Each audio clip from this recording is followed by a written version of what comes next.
रिश्ते में? भतीजा है। भतीजा है। बात कराइए भतीजे से, भैया से। जी बोलिए। ये आपकी कौन लगती है? बुआ जी। बुआ है जी। तो आप इनको लेकर आए हैं जी। तो आप भी तो इनकी सेवा कर सकते थे।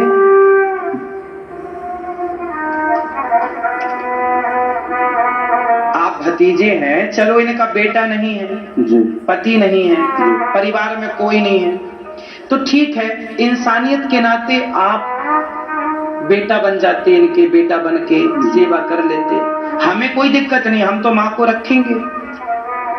हमने तो सुबह भी आपको समझाया, अभी भी यही समझा रहे हैं। देखो, कोई बेसहारा हो तो जरूरी थोड़ी है कि उसे वृद्धाश्रम ही भेजा जाए। अरे आप सामाजिक लोग हैं, क्या आप अपनी पत्नी और अपनी बेटी का ख्याल रख रहे हैं तो क्या एक बूढ़ी माँ का ख्याल आप नहीं रख सकते? क्योंकि आप भतीजे हैं, क्योंकि आप परिवार से हैं, एक का इंसानियत के नाते आपका देखो कोई लेना देना नहीं है माँ से, ठीक है, लेकिन इंसानियत तो है ना। क्या इंसानियत के नाते हमें इनकी सेवा नहीं करनी चाहिए? आपको क्या दिक्कत है इनकी सेवा करने में?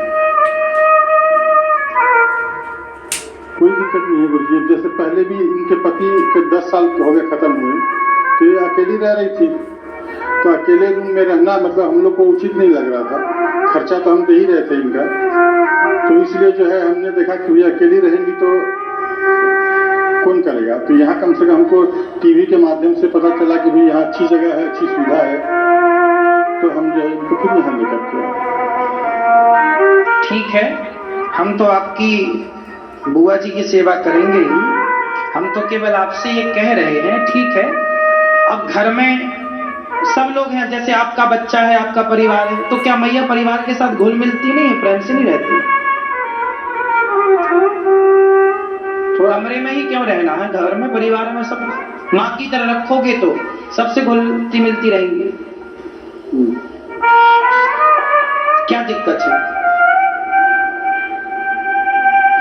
आप यदि सेवा करें तो ज्यादा अच्छा है। आप इंसानियत का देखो, ये लेकर आए हैं, इनके भतीजे हैं, हमें कोई आपत्ति नहीं है किसी प्रकार की, पर हम आप लोगों से सबसे ये हाथ जोड़कर एक बात कहेंगे कि आपके गली में, मोहल्ले में, आस पास आपका कोई दूर की बुआ है, आपकी कोई दूर की मौसी है, आपकी कोई दूर की चाची है, कोई दूर की बड़ी माँ है, या आपकी सोसाइटी की है, आपका उनसे कोई रिश्ता भी नहीं है, तो भी इंसानियत के नाते क्या आप उन्हें रख नहीं सकते? रख सकते हैं, सेवा कर सकते हैं। और जब आप बेसहाराओं का सहारा बनते हैं तो इससे बड़ा पुण्य कोई नहीं है साहब। मैया से बात कराइए।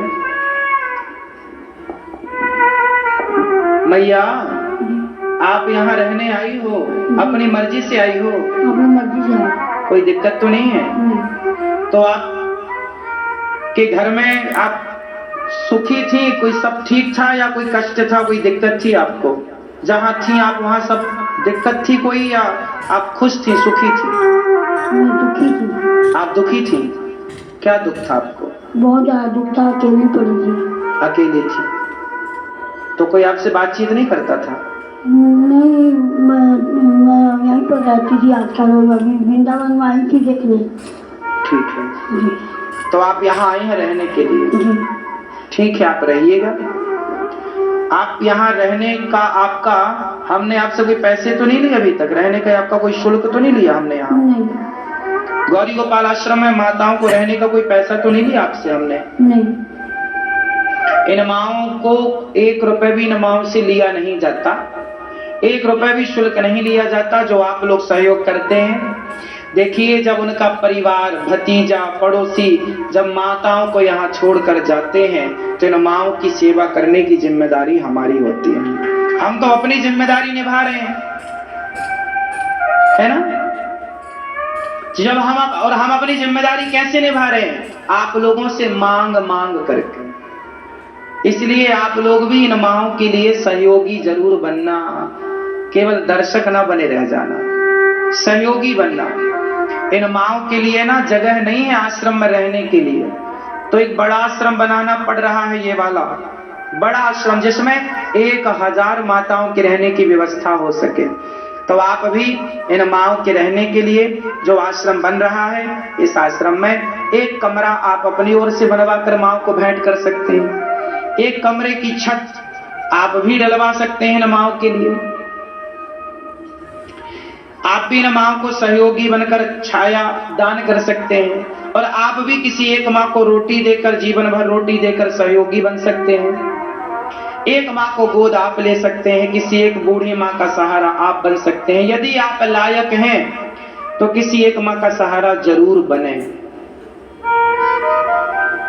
क्योंकि बताओ अब ये माँ, इनके अपना घर परिवार में कोई नहीं है, रिश्तेदारों ने भी अब छोड़ ही दिया, तब इन माँओं की जिम्मेदारी हमारी और आपकी है या नहीं? हमारा इन माँ से बताओ क्या रिश्ता है? रिश्ता केवल इंसानियत का है। आपसे बस यही कहूंगा कि आप अपनी इंसानियत मत मरने दीजिएगा। इन माँओं के लिए आप जरूर अपने इन हाथों को बढ़ाइएगा, सहयोगी बनिएगा।